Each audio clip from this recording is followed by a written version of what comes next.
Living a good life means not always working. Sometimes we just need to relax and have fun. In Yorkton, there are plenty of places to do that, but for years, nothing felt more relaxing than Hopkins Lake. Located just within the city limits, it is Yorkton's own little oasis on the prairies. I'm Hayden DeGrow, and I'm the Culture and Heritage Specialist for the City of Yorkton. I love learning history, and teaching people about Yorkton's past is a proud part of my job. Join me as I highlight fascinating people, places, and events from Yorkton's history and take you where these places can be found today. This is Yorkton Retold. Almost as soon as the York colony was established in the 1880s, someone saw the beauty of what was then a large unnamed lake. That man was William P. Hopkins. Hopkins homesteaded the land on the north side of the lake while becoming the town's first postmaster. As a result, the lake was named after Hopkins as the people of Yorkton identified the water body with the man. The lake is a part of a chain of wetlands that border Yorkton's western limits. While this does include another lake to the south, Hopkins Lake was still a popular place for the people of Yorkton. It became so popular that, as the new town site was being built on its current spot, over 200 locals held a massive community picnic right here, playing the classic British game of cricket and an evolution of the game called baseball, as well as setting up an archery range and boating on the lake. For youth in attendance, a swing set was set up, and the area's two schools, Yorkton and Orkney, challenged each other to a tug of war contest. Yorkton eventually did win. By 1923, the town of Yorkton was nearing the title of city and had expanded its limits to the shores of Hopkins Lake. Smith Street had not yet reached this point, so the only thing running along the lake was the Canadian Pacific Railway line.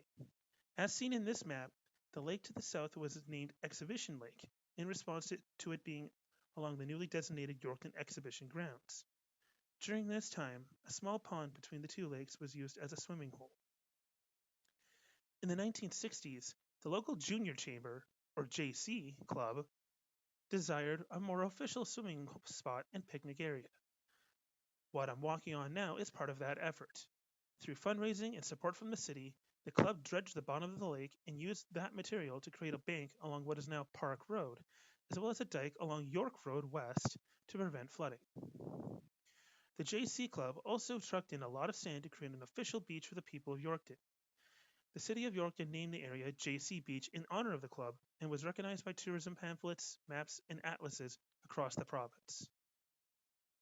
For years, the place was an oasis for locals and visitors alike, with the city holding swimming lessons and employing lifeguards at the beach.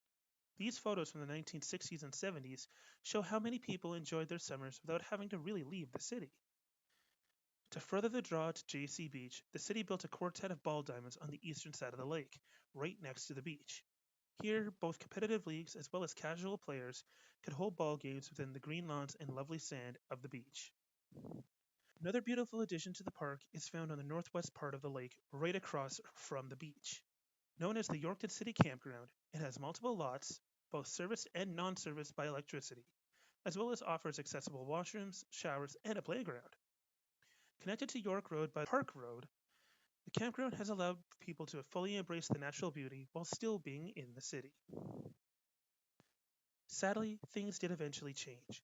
Hopkins Lake eventually became unsafe to swim in with an increase of migratory shorebirds as well as invasive species in the area. As a result, the beach was abandoned, but the park wasn't. To keep the park alive, the city of Yorkton created an off-leash dog park called Wiggly Field, a parody of the famous Chicago ballpark Wrigley Field.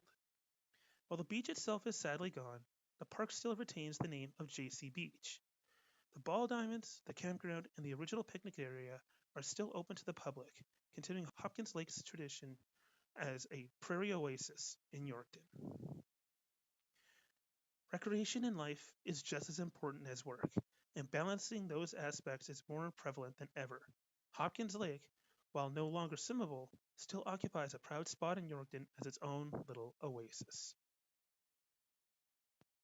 Thanks for watching.